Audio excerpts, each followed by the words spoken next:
Hello there. Good evening, everybody. Not too bad. Oh, look at this. We've had comments in already.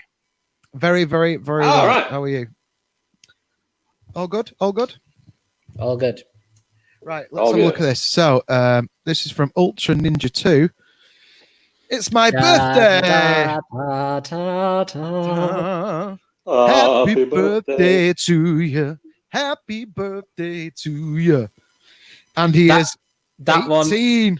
That version you just done, Paddy, earns less in royalties, so it's less likely to get a copyright claim. That's Stevie Wonder. The Stevie Wonder owns it. Right. Yeah. The proper happy birthday is costs a lot of money. Isn't it true? Really? Isn't it true that Michael Jackson bought the rights to Happy Birthday? Is that true? I think when he was having financial troubles near the end, I think he lost it, but it may still be part of his estate. I'm not sure. Right. There you go. He bought the rights to one Happy Birthday, which was probably the Beatles one, wasn't it? Did he buy all their stuff? Birthday. It's called. I think birthday. Yeah. You mean? Yeah. Well, they say it's your birthday. Yeah. Off the White album. Off the White album. Off the White this album. Is completely not about Star Wars, but we do like to start off with something talking. Happy birthday, Ultra Ninja 2. Yeah, happy birthday to you. Oh, to be 18 again. Oh, to be 18 again. It's just a shame you can't be out there, with fellow 18-year-olds, bouncing the balls and things like that. Having a rave. Having a rave, yeah. Having a rave in what's it? In Daisy Nook and all that. Yeah. That's the place to have one now, apparently. We had one, mate. It was massive. Biggity bong. It was banging. No, apparently, do you know the story about McCartney, about Michael Jackson getting the rights for the Beatles songs, how it came about and stuff? Yeah. It's been, him and Macca were mates before it happened. Yeah. I'd like some advice from you, Paul. You're good at business. Well, getting into back catalogs is a good idea, so you can make some money. I'm going to buy yours. I'm going to buy your songs. Oh, Michael, you're such a card. Meanwhile, and then the way McCartney tells it on Graham Norton is when he does the laugh bit, he goes, "Oh, Michael," and he said, "I just carried on laughing until he did." Yeah, that's the one. Until he did. So we're going to talk about the Mando a little bit. Do you want to start off on the Mando stuff, or do you want to ease ourselves in with some other gossip? We got some news to talk about, haven't we? Some news stuff. The news first, and then we'll get into the news of the Mando later. All right. Well, I'll tell you what I'm just going to do. I'm just going to quickly I'm going to put this thing up because we haven't been doing this recently, and it doesn't seem to make sense. It all sounds very tweety still there today, Matthew.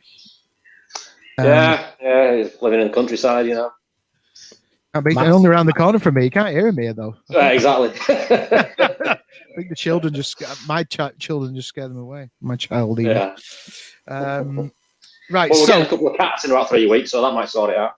What I want to talk about first is I think this news that you've been following it a lot more, and you've kind of been posting things about it in our chat and stuff. But I've been busy, so I haven't really been able to take it on. But it's about the sequel trilogy. Decanonization, is that the word? Erasing the sequel trilogy. Decanonization. I think it's alternate timelines or whatever, like they do with Star Trek, maybe.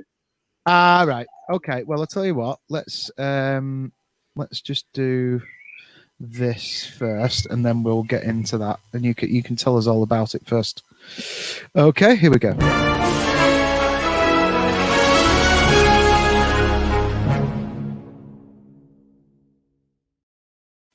It's like every week I come into the back end and just refamiliarize myself with everything. But yeah, we haven't been doing these, so I'm going to put these in so then people know. Yeah. So, sequel trilogy decanonization. Did you post an article in our thingy about this? Yes, I did. Right. Okay. Article in there. Yeah. Okay. So we got this bullshit. Sorry, I mean, we got this covered.com. So, the reaction to Disney's Star Wars sequel trilogy has been mostly mixed, if not downright negative. Even The Force Awakens, which went down as the third highest grossing movie of all time, received backlash for copying the narrative elements of A New Hope. It's true, all of it. Now, it seems that the Mouse House wishes to redeem the franchise by removing the storyline of the sequel trilogy through the veil of the Force. This new rumor, comes from YouTuber Doomcock, who, by the way, Junkman on Twitter is just totally trashing and saying that's total bollocks. He's just making this up.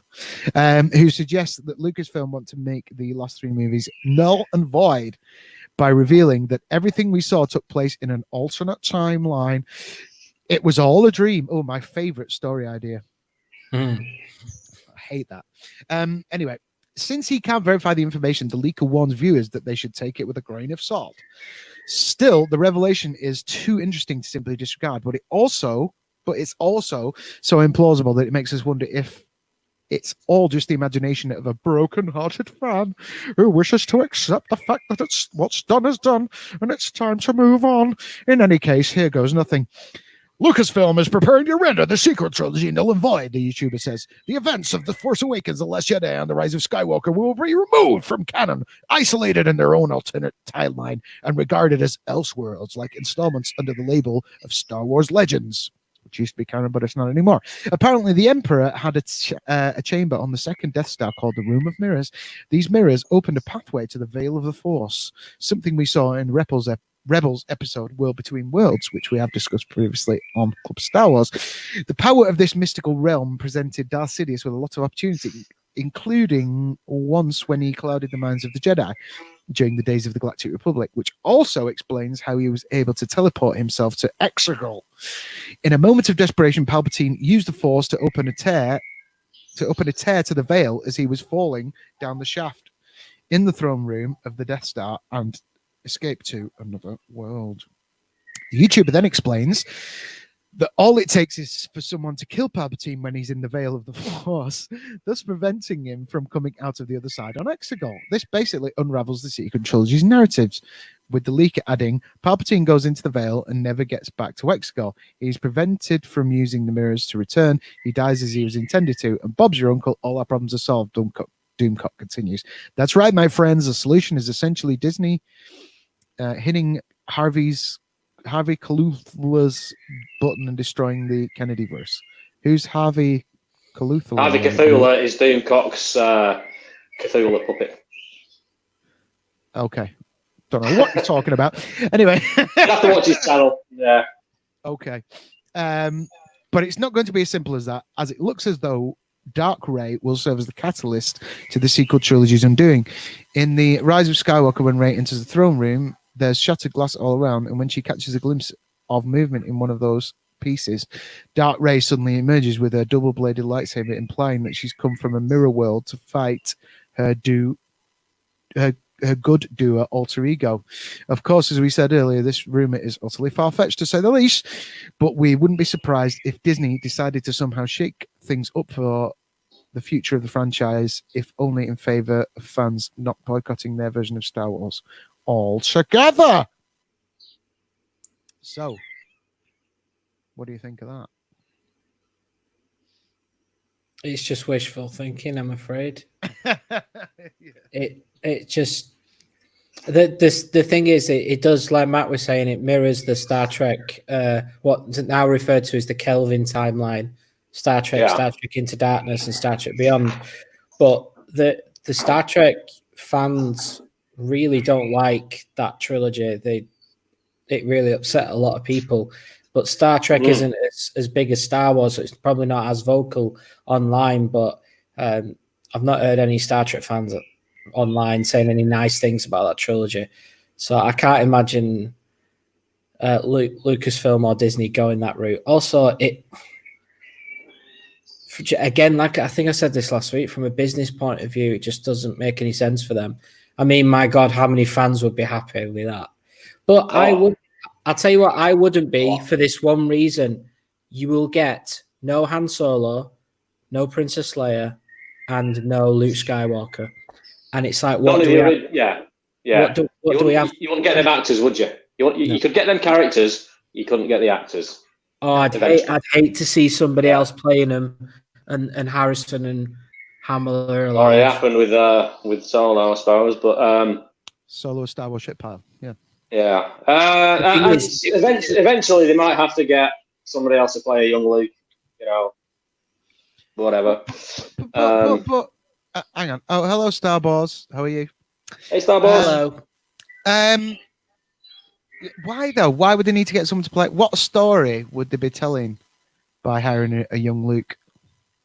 Yeah, because in A New Hope, he's just a boring farm boy. He's done nothing. Exactly. No, when I say a young Luke, I don't mean like pre A New Hope. I mean post Return of the Jedi. Like what happened. Something in between. Yeah. Yeah. Maybe. Might be interesting.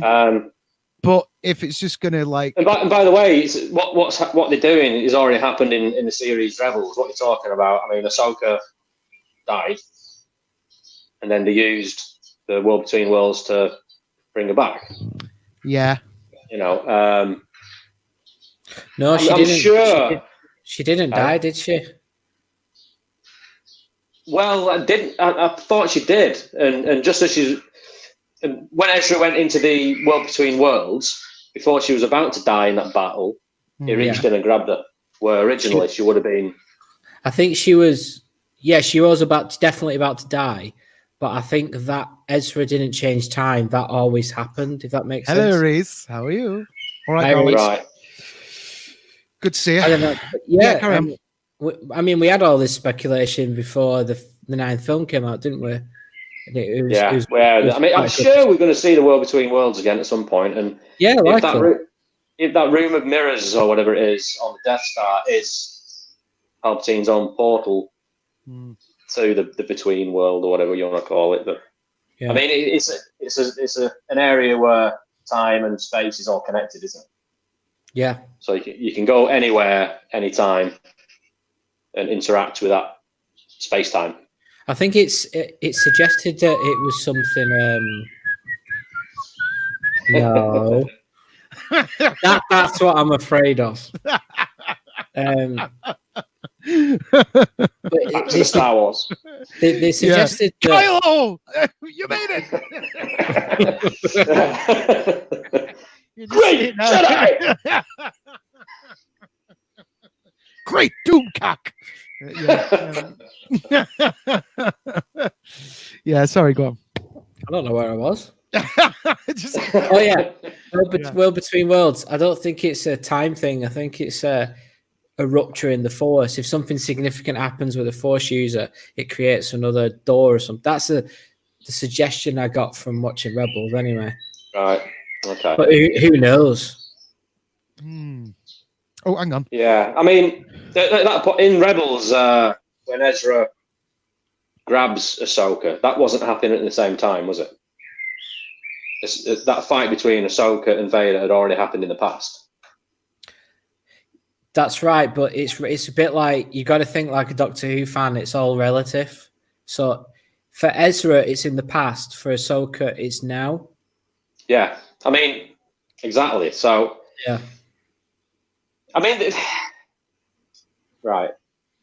I'm not going to say Doomcock is 100% on the money. And by the way, he doesn't say himself this could be true. It's a rumor. He's saying he's hearing it from other people. And he could have made it up. Yeah. No, he made. Yeah, go on. He has got things right in the past too. So credit where credit's due. It could be half truths to it. You don't know. I mean, only time will tell, I guess. But I do feel as if Lucasfilm aren't too happy, or at least if not Lucasfilm, the money men behind, the shareholders, whatever you want to call it, probably aren't happy with the state of Star Wars. They could feel it could have done better. They might see the sequel trilogy arrow pointing downwards. You know what I mean? The revenue, what have you? So in that regard, they could be things going on behind the scenes, and there could be a bit of truth to what Doomcock's saying. I don't know, but yeah. I'm kind of wishful thinking a bit, but here we go. So we got some comments. So from Starboars. So this is what we're talking about before. Sebastian Stan as Luke tracking down the history of Jedi post Return of the Jedi as part of a 12-part I TV think season. Mark Hamill endorsed that idea as well, didn't he, Sebastian Stan? Yeah. He actually looks like it'd be an awesome choice. Yeah, it would be a good choice. Yeah. I mean, I'd maybe be up for that. It's just if you had the voice, that's always the problem, isn't it? Yeah. But okay, so also, but probably leave the sequel trilogy alone. There's plenty other areas we can go to tell stories in than hang about in the sequel era. That's very true. I mean, that's another thing. Yeah, they might just completely put the sequel trilogy to one side and concentrate on The Mandalorian and spin-offs to that, and and probably keep it tied to the original trilogy era and a little bit beyond.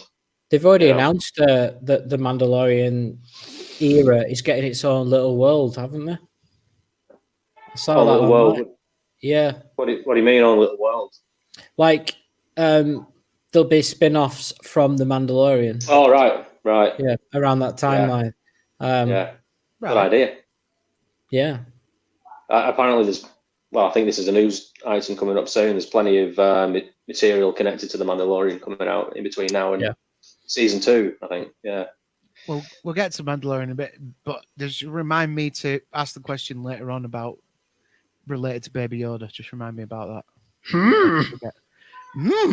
So, I mean, personally, I can't see it. I mean, whether, yes, it maybe have had some misfires here and there. That I'm sure we're all feeling. But as was said in that article, Force Awakens was one of the most successful films of all time, so it wasn't that bad.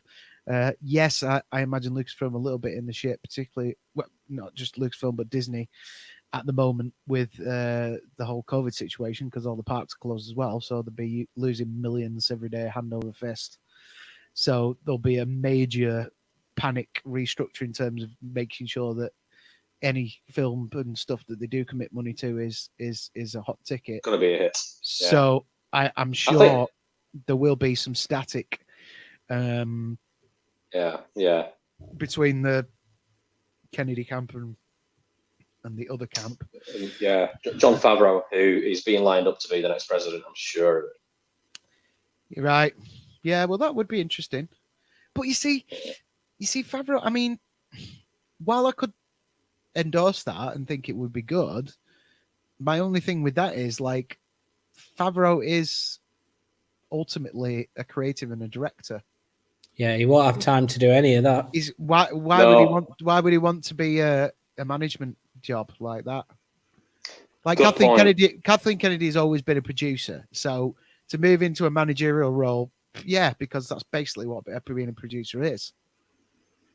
She's not stepping away from being a screenwriter or whatever. She's largely, she's never really been, for want of a better word, a creative.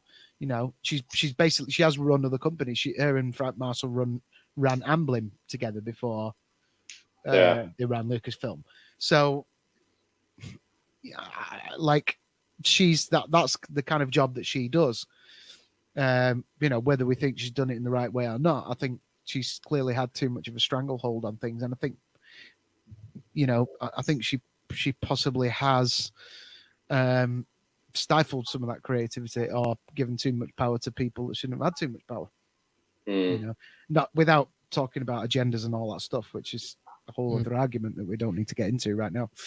Well, I think you're right, but I think that extends up above. I think that's Disney as well, like, Bob, because it's come out recently. Bob, you have to say it like that, don't you? You have to say it like that. Say it again. Bob Iger. So Bob, he apparently had a lot to do with the story points in, and they described it as micromanaging The Force Awakens. Yeah. We don't know about Last Jedi and Rise of Skywalker. It doesn't look like he had much to do with them, but who knows? Yeah. Who knows? But while we're on the future of Star Wars, there is they're saying it's highly likely that Rian Johnson's trilogy is happening. I've not actually seen any news articles about that. I did look, couldn't find anything. So where is that coming from? Nothing concrete. Have you? No, this is the thing. There's so much online at the minute, and it's all hearsay from each side. That's my point. There's just nothing official at all. No. All we know is that because it can't probably things aren't going to be happening. Yeah, exactly. Things aren't going to be filmed. The next thing to come out is The Mandalorian season 2, right? Mm-hmm. And that's in October. And then in 2020, Obi-Wan. 2021, Obi-Wan Kenobi series. I'm going to do it. I will be back as Obi-Wan. I'm going to do it. Billy Connolly as Obi-Wan Kenobi. It's coming back. It's coming. It's going to happen. No fucking bother. Anyway, go on. Just like my daughter's going to bed. Night. Yeah. So in 2021, probably the release of the first season of Obi-Wan Kenobi. I doubt it. When's that? Okay. Maybe not. Definitely a trailer drop. Yeah. But 2021 is also the end of Kathleen Kennedy's contracts at Lucasfilm. Yeah, I think that's official as well, isn't it? Yeah. And it's 2022. And 2022 is the next what do you call it? Celebration. Yeah. And I think that's when you'll hear about new Star Wars content being released and a new president and all this sort of stuff. And I can see the wielder, like Hannibal Lecter on that trolley. Yeah. With the mask on. And here's your new president of Lucas. I don't want to do it. Toughened your nipples, didn't it? Oh, it'd pay good money. Here's the new president of Lucasfilm. Dr. Evil. With this next trilogy, we'll make $1 billion. $1 billion. I am so evil that I'm going to expand on The Last Jedi. Yeah. We're going to create an entire Last Jedi universe. And I will call it Last Jedi 2. And I'm going to have a new super weapon and call it the Death Star. I will call it the Ruin.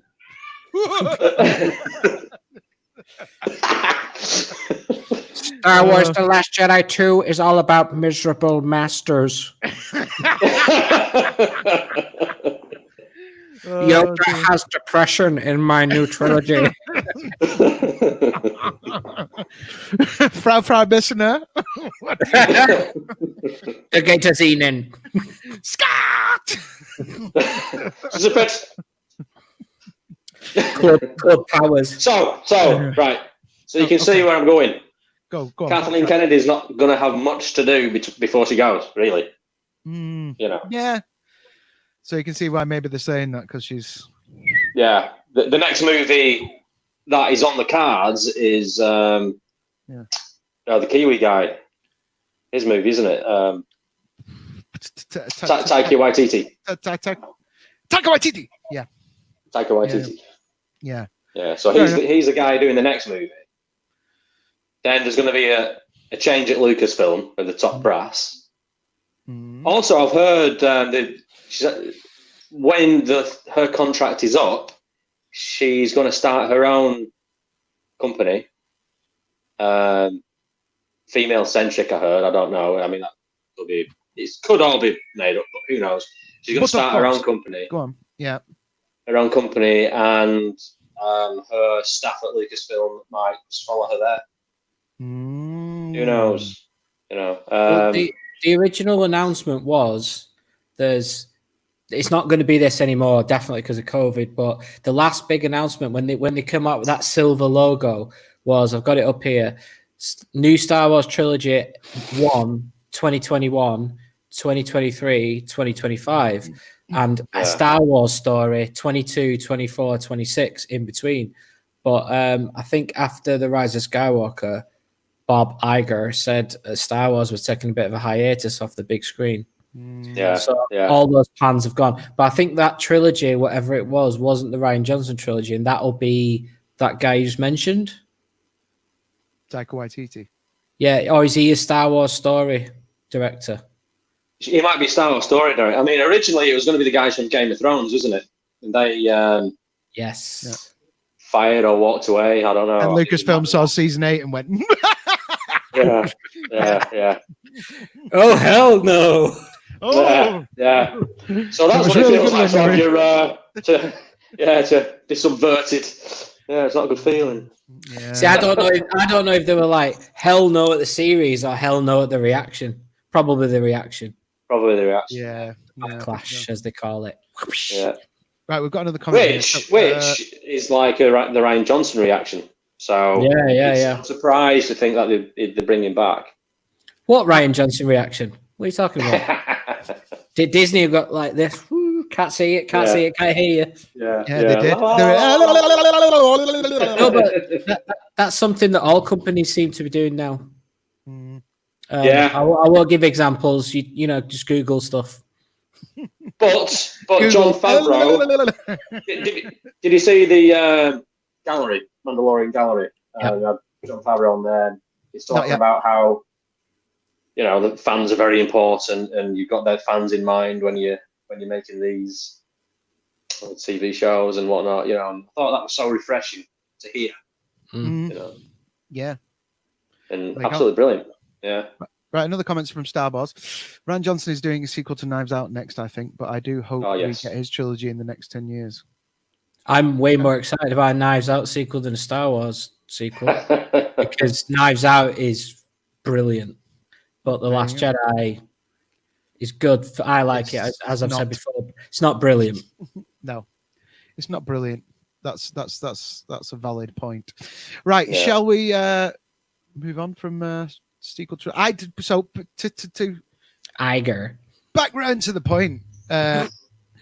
I like maybe they might do some alternative timeline thing, but to actually decanonize the sequel trilogy fully, I can't see it because you don't have to decanonize it, right? But they can change it.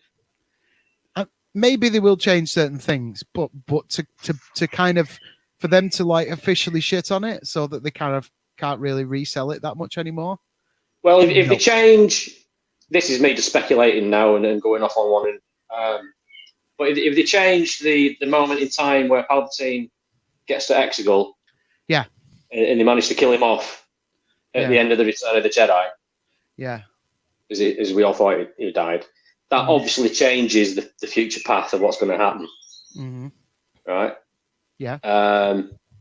I don't know. At that point, did he have his clone son, whatever? So I mean, Rey could still be born, and all this, but that could be where Dark Rey comes into it. And in future installments of Star Wars, you could have Dark Rey as the thing is, as well, from a business point of view, most of that money that we're talking about, like Force Awakens, was 2.2 billion or something. That is unfortunately average for Star Wars fans, average moviegoers. Star Wars fans do not make up that 2.2 billion, and I think average moviegoers would be like, "Fuck off! I've already seen this." Yeah, well, I mean, they don't have to be movies per se. They could make it into a TV show for Disney Plus. Yeah.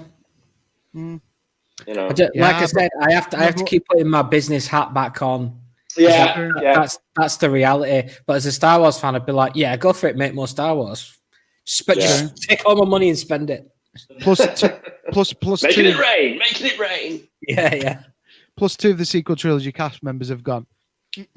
You ain't gonna Disney Plus me. So yeah, true. Yeah. Don't forget about that. Until they go. Oh, by the way, This is how much we're going to pay you. Oh, shit. Money talks. I spent all my Force Awakens money. Yeah. Can I please be in your Disney Plus program? Yeah, so, well, there you go. Right. Well, Paul Dameron said he won't come back. What's he called? Sorry. Oscar Isaac. John Boyega. John Boyega's not outright said he wouldn't, but he kind of has. Daisy Ridley's kind of said something quite similar.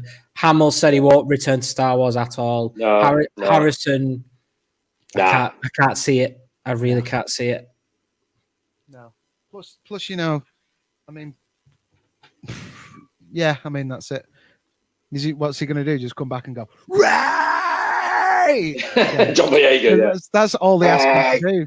He was so wasted in those movies, but absolutely. I wish the sequel trilogy would have been about him. No, I wish it was about both of them. Yeah. Well, both. Yeah, exactly. Yeah. He was a Jedi as well. Well, he was. Yeah. They just kind of tagged it on the end. Oh, by the way, I'm force sensitive. Ray, I've got something to tell you. What? I can use the force. I don't know. You didn't get to hear. Didn't get around to it, so. I don't like sand. So it don't matter. We've got to move on. That'd be the best one. That. Yeah. I don't like sand. Of course, I'm surprised. Kylo. Kylo's on that sandy planet as well. They should have a shot of Adam Driver like that. At the side. Yeah. I totally understand you, grandfather. Yeah. This is so course. Right. Okay. Let's move along. Move along.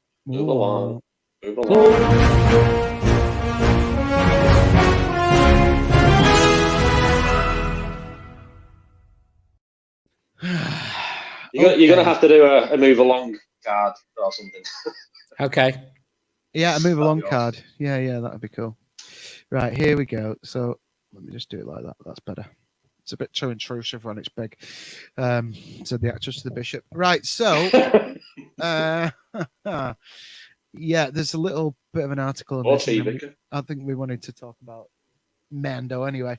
Just before we move along, tonight's beer is brought to you by Donkey Stone Brewery of Greenfield. Head over to Donkey Stone Brewery on the internet, and they are now delivering nationally. Cheers. Lovely. Superb. We'll have to get some in the Wally Arms. Ooh. Oh, definitely. I'm not affiliated with them in any way. Other beers are available. Right, so here we go. Star Wars announces 6 new books inspired by The Mandalorian. This is from the Radio Times.com. 6 new books inspired by The Mandalorian for fans of all ages.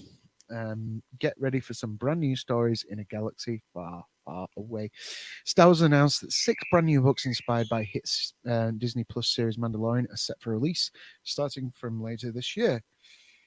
Some of the books will tell original stories based on the characters of the acclaimed spin-off, while others will offer fresh details on the world of the show or exclusive artwork from the creative team. The new series kicks off with The Art of Star Wars The Mandalorian. Those books are really cool. Brackets season 1, which will feature concept art and illustrations from the minds behind the series, showing initial visions for pivotal characters and scenes. Meanwhile, a brand new novel based on the characters from the show is in the works from writer Adam Christopher, who recently penned Stranger Things tie-in book Darkness on the Edge of Town. I'm just going to do this, Matt. Hang on a minute. Because as I'm talking, I'm getting... Right, so meanwhile, a brand new novel based on characters from the show is in the works from writer Adam Christopher, who recently penned Stranger Things tie-in book Darkness on the Edge of Town. Plot details are yet to be revealed, but both books are pegged for release before the end of the year. Also included in the lineup is another heavy-duty reference guide from renowned publishers DK titled Mandalorian: The Ultimate Visual Guide. Those familiar with their smaller titles will know what to expect. An informative overview of the show's expanding universe. There will also be a slate of titles released specifically for younger fans, including The Mandalorian, Allies and Enemies, intended for level 2 readers, and an untitled storybook from Brooke Vitale, as well as a junior novelization written by Joe Schreiber. While these products yet to be assigned confirmed release dates, they will hit store shelves throughout this coming winter and spring. In addition to these books, Disney has previously announced the Mandalorian comics book series to be published by Marvel and IDW Publishing, as well as a variety of activity packs. The Mandalorian is expected to return for its second series later this year, which is said to be featuring fan favorite characters Ahsoka Tano and Boba Fett.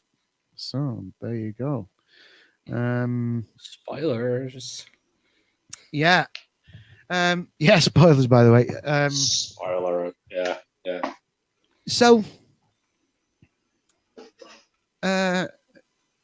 didn't they kill off Ahsoka Tano in No. episode 2? Oh, they brought her back. They found a way to bring her back to life in Clone Wars, so now she's officially alive. No, it was Rebels. Sorry, yeah. And now they've just shown how she survived the Clone Wars as well. Yeah. In the new Clone Wars season 7, which is amazing, by the way. Yeah. If anybody's watching and they haven't seen it, go and watch it.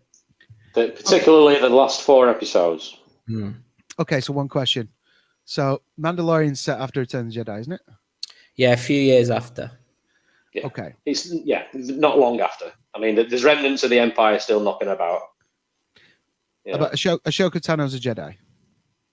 No. She's trained as a Jedi. Yeah. Right. But she didn't. She walked away from the Jedi Order because what was the reason? She was accused of a crime, what she was innocent of, and she felt as if the Jedi Order didn't have her back and all that sort of stuff. So she said she also didn't align herself. She said, since I've been a child to Padawan, I've been nothing but a soldier, and that's not what the Jedi are peacekeepers. She says that in the new Clone Wars season as well. So there's a little bit of that, and then there's the season 5 plot where they wrongly accuse her of is it assassinating somebody? I think it is. Yeah, I'll have to go back and watch it all. It's been a while. Yeah. So my question is, I mean, even so, if she's like force sensitive and stuff like that, she's actually very powerful. She's very powerful. Right. Yeah. So she's very powerful. And she survives after Return of the Jedi. Like, why? She's not a Jedi, so it still counts as Luke being the Return of the Jedi. Yep. Yeah, you're gonna stay by it. Yeah, you got to. Yeah, if you twist yourself like a pretzel, you'll be all right. Yeah, I'm just like, it's just around the whole, the Emperor. The Last of the Jedi, Luke Skywalker. Yeah. But there's this other force sensitive one over here. It's like it's the other thing about. It's like that's the thing I've kind of got about. I'd be very interested. It was cool to bring in the Baby Yoda and stuff like that, but that's another thing where I'm like, how does this develop? How are you going to explain that away? Because you've got to do away with that.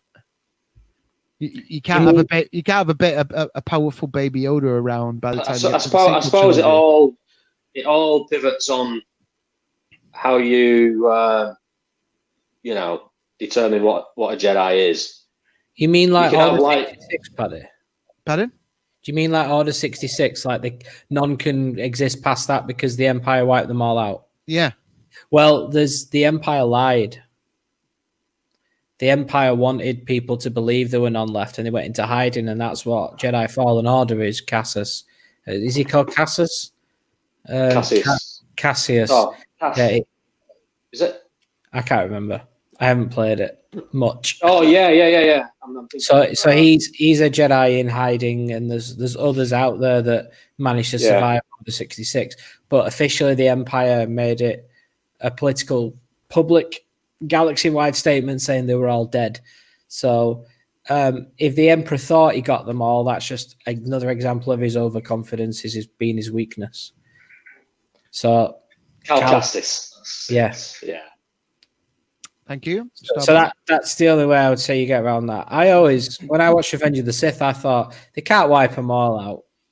Some will escape because Vader has to hunt them all down himself, and that's what it says. That's what Obi-Wan says in The New Hope, isn't it? Help the Empire hunt down and destroy the Jedi Knights. Yeah, which, that's true. Yeah. Which is not Order 66. It was well after that. So Vader didn't get them all because he was busy shining his helmet. Oh, matron. Yeah, and you do see Ahsoka get attacked in the new season 7 as Order 66 is given. So you do attempt to get her, if you like. She's attacked on Twitter in the new series of. She's attacked on Twitter. Yeah. You're more likely to survive Order 66. Yeah. To be honest. Twitter. She just does a hive of scum and villainy. Yeah. She does a mass blocking of Jedi's on Twitter. Yeah. Well, yeah. And by the way, there could be like the galaxy could be filled with Force sensitive aliens, people, whatever. There is. Broom boy. There is. So Broom boy. Yeah, Broom boy. Oh my word! Don't go there. It's a hard knock life for us. Yeah. But yeah, there must be loads. Because Qui-Gon says that in all. So even in Return of the Jedi Luke isn't the only Force sensitive person. He's a Jedi, isn't he? He becomes a Jedi. Yeah. There's no other Jedis at that time. We have straight away from Mandalorian. I was just kind of, expanding on that whole thing because it's it just wasn't quite all making sense to me. Well, it's turn the ship around. It is the link with Baby Yoda because I'll say it properly. A child. The child, yeah, he's not Yoda. He's not Yoda, is he? The child. The female Mandalorian who builds the armor for them. I forgot her character's name. I don't even think it's mentioned. It'll be written down somewhere. But she says to the Mandalorian that you need to find its people. And then he says, so it's an enemy, like because the Jedi were an enemy of the Mandalorians. Well, certain factions of Mandalore. That's the thing the Mandalorian doesn't really go into too much. Like, what faction of Mandalore is it? Is it the is it the radical one from the Clone Wars, Death Watch, or is it the peaceful ones and stuff? And that's what I was most intrigued to find out. Obviously, we'll get there. It's only season 1. Exactly. Yeah. Can't wait. I know. I love all the little, tip of the hat to all these things throughout Star Wars. Little things like the ice cream maker and stuff. But we can talk about that later. Yeah. The Armorer. Yeah. What a great Call name. me the Armorer. I must have been up all night thinking that one up. Yeah. You might not going home at 5 o'clock until you come up with a name for her. The Armorer. Brilliant. Yeah. That was easy. Okay, so all right, let's talk about the Mandalorian a bit then. Apart from the kind of just taking part those various plot points there. What's your favorite things about it, your favorite characters? We need to address this first. Paddy has finally seen it. I have finally seen it. Yeah, I have finally seen it. Yeah. So what do you think? I know you talked about it a bit last week, but you go first. Yeah, I loved it on the whole.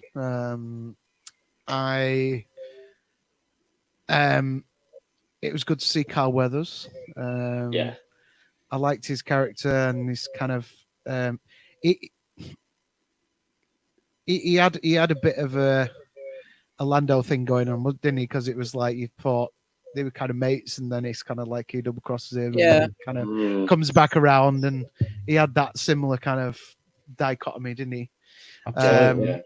I love the episode where that was the only thing that the guy, and I meant to mention this to you, the guy who played, who's in Breaking Bad, who played that is in the Mandalorian. Is like the Imperial Moff Gideon. Yeah, it was a Moff. Yeah, Moff Gideon. But he was the chicken man, the chicken drug lord. Yes, yeah. Now the chicken. Not seen man, Breaking Bad. right? So the chicken man. like when it kind of eventually got revealed, well, I thought that he was a terrifying, that dude in Breaking Bad. I thought it was like, you're like, shit, like there's no way I'd want to be on the wrong side of this geezer. Yeah. Didn't feel it as Moff Gideon. I didn't. He seemed a bit caricature. I don't know if it was the costume he chose for him, or it just didn't instill fear. Really, I don't know. It did for me. Like he kills that Imperial Lord straight away, doesn't he? Yeah, not to say his actions don't do it, but like it just inject for a guy who, in literally a normal suit, like in just an average everyday clothing, was like, shit, this guy's terrifying. I wonder if that's what they were afraid of. We don't want people thinking of Breaking Bad. Yeah, it was just like when maybe he did. Maybe actually, in the early dailies, he did that, and it was a bit too. I know, I liked him. He scared me. I thought he's good. Don't get me wrong. I thought he's very good actor. Imperial. I know what you're getting. I didn't feel the fear like I did with that other character. Why does he have the Darksaber as well? That's you're correct. Moff Gideon, Chicken Man is even more evil than Better Call Saul. Yeah, I never got around to Better Call Saul yet, to be honest. He's called Gus, by the way. I just remembered. Gus Fring is his name in Breaking Bad. Matt, you need to watch Breaking Bad. I think it's one of the best, if not the best, TV show ever made. Right. Okay. It's very good. I've cycled through the whole thing maybe 5 or 6 times now, all 5 seasons. And there's a El Camino Netflix movie about a post season 5, which is also very good. Yeah, right, I've not watched that yet. It's pretty good. It's a slow burn, isn't it? It's like one of those ones where you kind of get through it.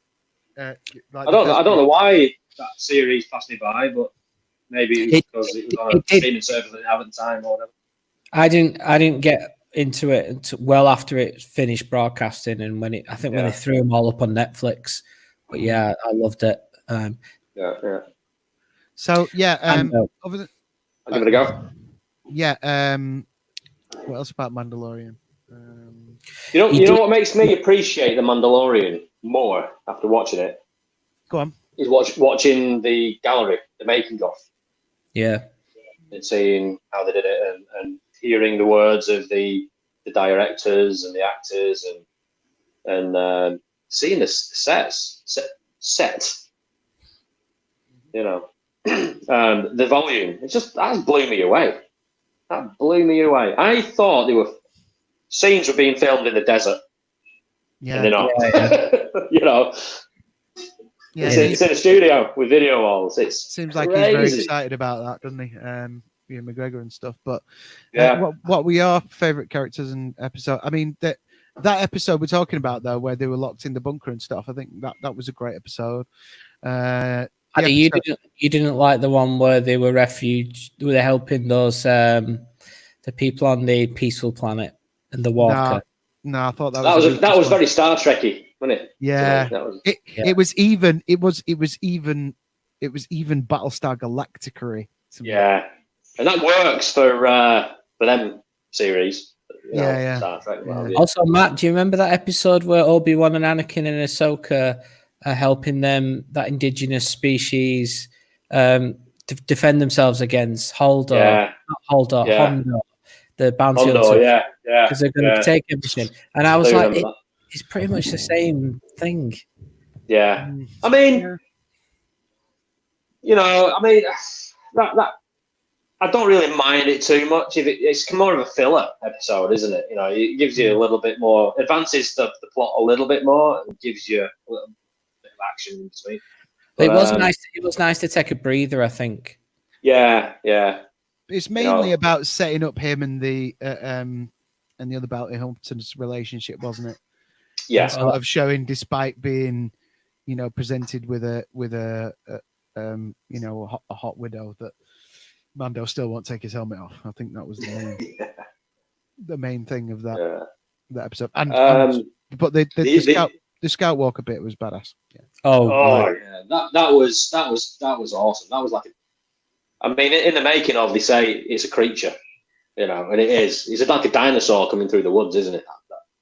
That particular when it powers up in the night, it's got the red eyes because there's a red light inside it. I was just like, yeah, oh, yeah. I can't believe I'm seeing this. Yeah, no, absolutely brilliant. And the Ugnaught, what's he called? Oh, Cree, is it Queel? He's called Quill. Well, yeah, something. Yeah. I have spoken. Yeah. Who does the voice? Nick Nolte. Nick Nolte, of course. Yeah. Yeah. What a great character that is too. And looks a bit like Nick Nolte as well. Yeah. Needs a big beard. Yeah. I have spoken. Yeah. He's one of the, I think everybody in it, all the main characters are very likable. He was one of them. Yeah, you really felt heartbroken when that character disappeared. Yeah. They did that quite clever thing where they go against expectation. It shows him nearly getting to the back to Mando's ship, and then they cut away, and then you see him lying there at the end. Oh, so sad. And I thought at that point, maybe he's okay and he can be nursed back. But then you see Mando buries him in the next episode. It's like, it was me tissues. Yeah, absolutely. They totally dubbied him. That's it. I have died. Yeah. I have. But it's the Baby Yoda show. Baby Yoda show. Yeah. Is that your favorite thing about the show, Andy? Or? I'm gonna sound like a little fangirl now, however you want to refer to me as. But so my mate said to me, "Do you like it?" And I said, "What do you think of Baby Yoda?" And I said, "He's that adorable. I actually nearly cried."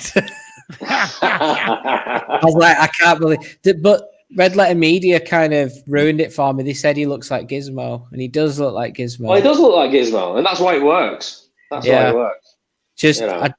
And the thing is that the child is so funny. When he's messing with the ship, I just couldn't stop laughing. Yeah. We were talking the other day, weren't we? Like, I think you're wanting to get the Hasbro electronic toy, and I want to get that too. I think it retails over here for about £50. Well, I want the replica, but that's $400. Yeah. Yikes. The Hasbro one will do. You know. Yeah. Hasbro's still pretty good. I quite like the actual character of the Mandalorian, and like the way they convey emotion and intention by just having someone under a helmet. I think is something that's to be commended for the showrunners and I forgot the guy who plays him. What's he called? Pedro Pascal. That's it. There's actually about 5 of them. Is that true? There's about 5 or 6 dudes. Yeah. In the suit. Pedro's not always in the suit. He's the voice and does some of it, but he's the voice. There's the one who does the kung fu stuff, and then there'll be the one who does like the stuntman stuff, which is a shame, isn't it? It's like Boba. It's like Boba, though. Yes, everyone kind of knows Jeremy as Boba Fett, but there was Dickie Beer. There was other people. It happened with Spencer Wilde on Rogue One, didn't it? Daniel, what's he called? Daniel LaProse. LaProse, yeah. He did the lightsaber fight at the end, didn't he? Yeah. And you've got Bob in the original Star Wars trilogy. It was Vader. Bob Anderson doing all the badass Vader stuff. That's it. It's always been a thing because you've got a costume character. You can do that because it doesn't mean that one person has to have all of those skills. You can use 4 or 5 guys and stick them in the same outfit, and nobody will know any different until 30 years later when they dissect the shit out of it and want their autograph. I remember when I met Paddy for the first time, or the first few times we met, and he was showing me the difference. Like that's Bob. You can tell from the shot there, and then Paddy showed me all like the wide shots from on set of him, and I was like, oh god, yeah, like there's so much hench missing from the Bob version, but they shoot it in such a special way that you can't tell. Yeah, right. They do a decent job of it. It's all force perspective and all that stuff. It's that as well, yeah. But yeah, you can tell when it's Bob more so because of the short cape. That's one of the major giveaways. But that's the thing. Yeah, I mean, sorry, go on. I was going to say Bob's Bob's Vader's always animated, so he's always moving. So I guess they can hide. Again, that's another reason they can hide it. Sorry, Matt, go on. Yeah, I mean, I was just going to go back to the Mandalorian with the masked character. Yeah, I took you away from that. Yeah, no, that's all right. And it's fresh on my memory because I only watched it last night. The music of the Mandalorian. Well, that's what the music's there to do, is to fill the context. Yeah. A lot of people are surprised it was a bass recorder. I'm sad. I knew it was a bass recorder when it aired. You know it straight away. Yeah. I've heard I didn't even know those bass recorders existed. Yeah. Until last night, you know. Yeah. It's a fantastic sound, and a lot of people thought it was a synth. Yeah. That guy's synth setup is amazing. Yeah. Just in the robotic sounds. I mean, you look at him, and your prejudices kick in. You think of Star Wars, and you see John Williams with a baton in front of 150 to 200 people on, with the chorus on the prequels, and then you see this, like, not to be offensive, but like this hippie kind of dude who's just like sat cross-legged on the floor on this carpet with a bass recorder going do do do do do do do do. Yeah. But it works so well. I'll be honest, I didn't hear the score in the first episode and think, "Oh, that's amazing! It's perfect." It had to grow on me, but I think I love it now. It's you know what it is. I think it's organic. It's from the ground up.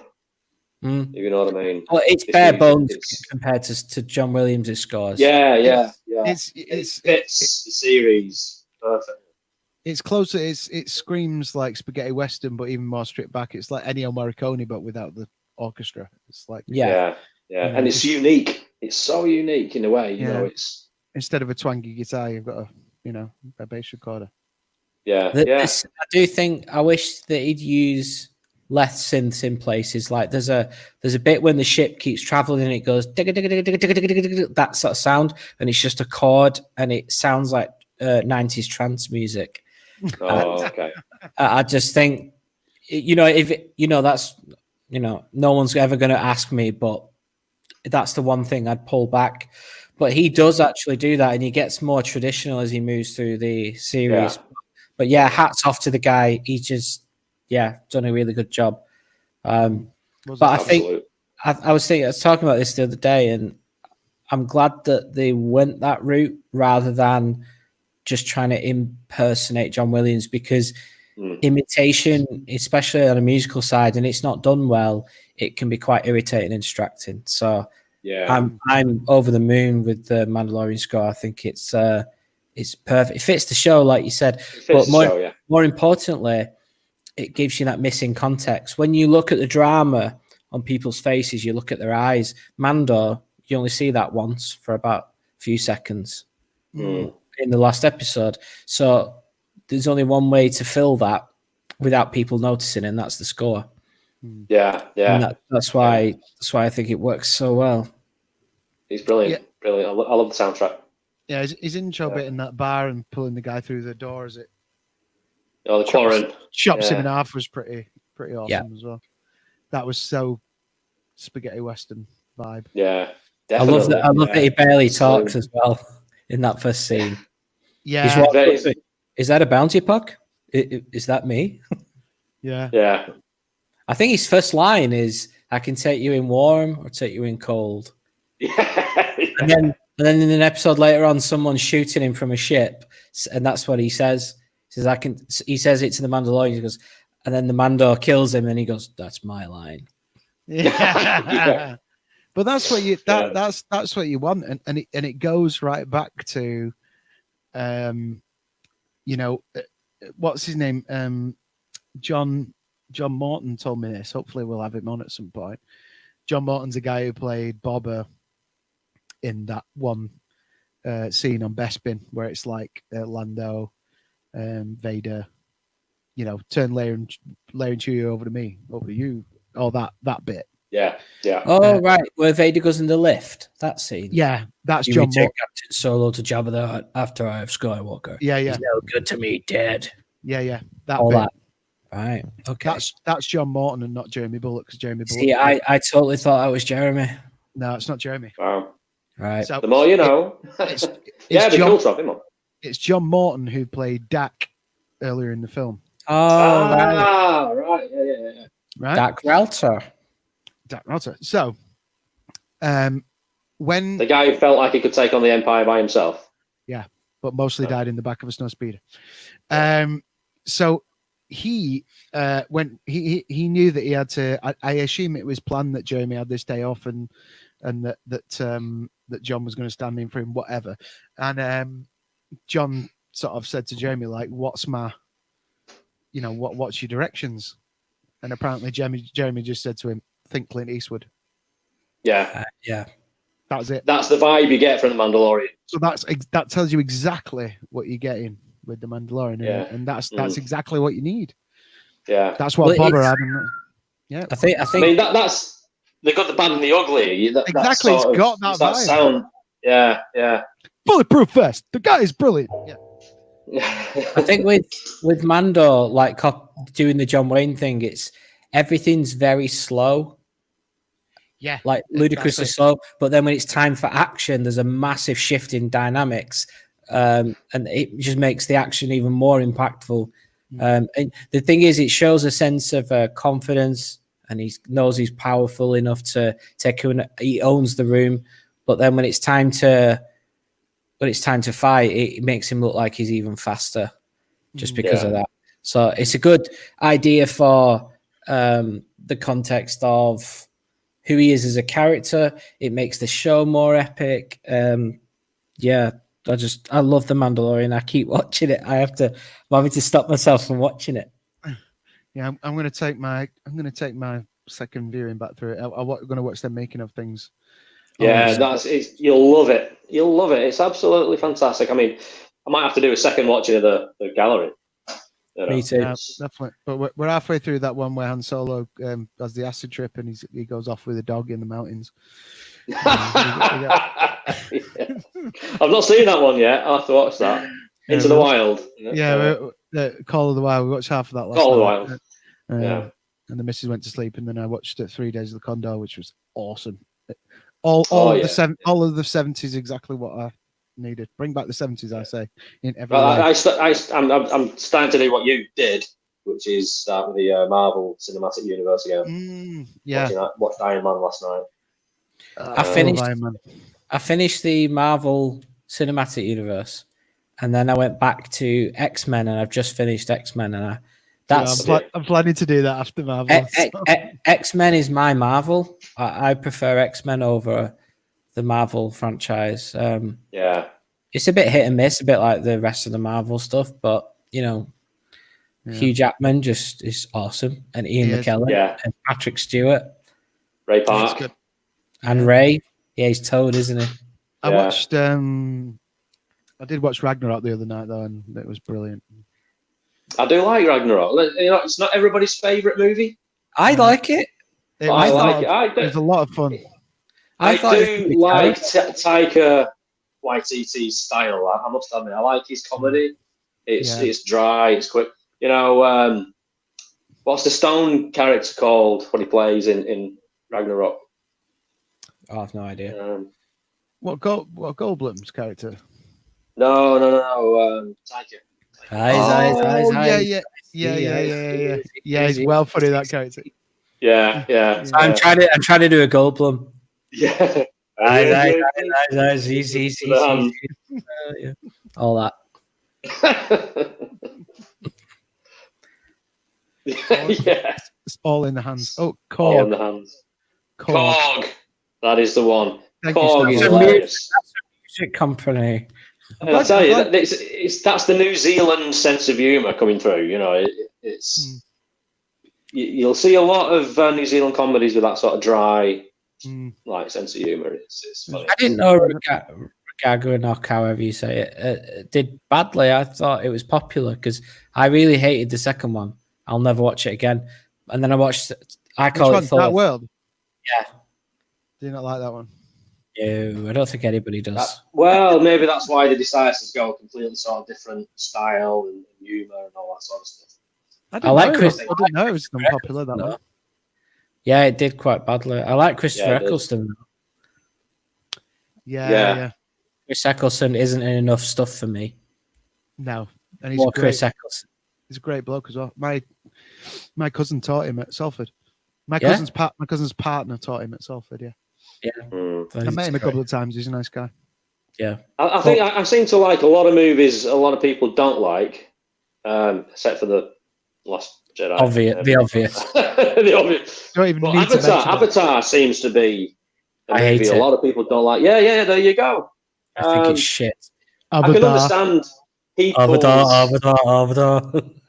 I can understand people's dislike for it, but you know, as a movie, as an action movie, I like it. You know. Do you like it? I thought you didn't like it. No, I do like it. I do like Avatar. You're not in a minority. You're in a majority there, man. Am I? Yeah. Well, it never feels like it on. No, I have the exact opposite. I think everyone loves it, and I'm like, I feel like I'm stupid. Like, do I not get it? I can't stand it. Just for you, Matt. I'm going to buy the 3D version. I've already got the director's cut, but I'm going to buy the 3D version. I've got it. Have you got the 3D? I've got the 3D. Yeah. I'll come and borrow that when I come and drink your beer. But it's not out. Yeah, exactly. It's not out in 4K, which is weird. No. Yeah, because he's too busy doing other. It's like we're still waiting for the Blu-ray. He's too busy making about another 20 more. He's making another 20 movies, I think, the Avatar. But some details were released of Avatar 2 recently, like just shots of production, which is now started up again. Oh, really? And it looks very much like it's going to be sort of a watery world type Avatar 2. So, yeah. Sea creatures and all that sort of stuff. So Kevin Costner's in the next one, yeah? yeah. The next one will be Dancing with Wolves. Well, the first one pretty much was Dancing with Wolves. Meets the Smurfs. Meets Pocahontas. Yeah, Fern Gully and all that. Yeah. I see it. Nothing's free in Avatar. Avatar. Avatar. What was I going to say? What was Paddy going to say? You said we're waiting on Blu-rays, Paddy, or something. Yeah, we still haven't got a 4K or a Blu-ray of The Abyss, and it was a good 2 to 3 years ago that I read that a remaster was ready of The Abyss. It's there, it's sat there, waiting for James Cameron to have the time to watch it and approve it. Cameron's making his way through his body of work, so we've had the Terminator 2 came out in 4K. He's just making his way through it. Titanic will be coming. Avatar or in 4K, by the way. I don't think that's going to happen. And if it does, it'll be a 2K upscaled because Avatar, it was in the IMAX, wasn't it? But I don't, if it was shot digitally, I doubt it was in 4K. And if it was, that explains why James Cameron spent a lot of money on it. Yeah. There's a YouTube channel I was watching today, and I was actually watching a clip from Avatar, and they make their own, they enhance the HDR on films that haven't quite got it right. They've done a little clip of A New Hope and Avatar and all these things, and they're doing better than the movie studios. But I haven't compared them. It just, at shock value, I was like, whoa, that's so much brighter. Yeah, but Avatar looked fantastic. And now you've said it's not been released in 4K. I'm like, why did it look so good today? Right, okay. So that must be a 2K or 1080p upscale. Looks very good. Go. It's a very visually beautiful film, but I hate it. Not your thing. No, I shouldn't say the word hate. That's ridiculous. It's only a film. I just don't like it, and I don't get the hype. It's not your cup of tea. Anyway, we better get out of here. It's like 1:15, and we're not talking about Star Wars anymore. Yeah, well, it was warranted. It was warranted. I thought it always is. You know. We could talk about movies till the cows come home. We could. Yeah. And thanks Star Wars for sticking around. I'm glad we didn't Star Wars you to death. Yeah. With what we've been talking about. So it's funny, like, you know, because we've not had guests for a couple of weeks, I was always thinking like, oh, you know, are we going to get through? And then we're like here for an hour and a half, just still going. So, I don't think we'll ever run out of things to talk about. But have no fear, folks. We are working on I've got like 3 or 4 guests that I'm working on. It's just trying to line them up in the right way that they can do it and when they can do it and stuff like that. Because Jon Favreau, Mark Hamill, exactly. Lucas. The Ford will be coming in for a 12 episode special. What did he say? The Ford will be coming in for a 12 episode special. Yeah. 12 hours per episode. Yeah. So I don't think you'd be able to do it. I don't think you'd be able to do the show, Paddy. I've got ladies and gentlemen, Harrison Ford, and then we just go. Just Drew. Yeah. What was that movie where? What is it? Steve Carell, where he loses his speech. Oh, yeah. Anchorman. Oh no, it's Yes Man, isn't it? Yes, man. That's something like that. Yeah, everybody thinks it's Anchorman, but it's not. I always get that wrong as well. No, it's not Yes Man. It's Bruce Almighty. It's one of his first films, isn't it? Bruce Almighty. Because the next one's Evan Almighty with him. So there you go. Right, and on that note, folks, we'll see you next week. As I say, we may have a guest next week. If not, we'll be back for more of the same banter and inane chat about Star Wars and other things that are completely unrelated. See you next time. Oh, see you next time. Are we supposed to all do that? Oh yeah. Oh, that crap wave. Bye. May the force be with you. I'm doing the awful white guy smile. This one. See y'all. See you next week. Bye, guys. See you later, guys.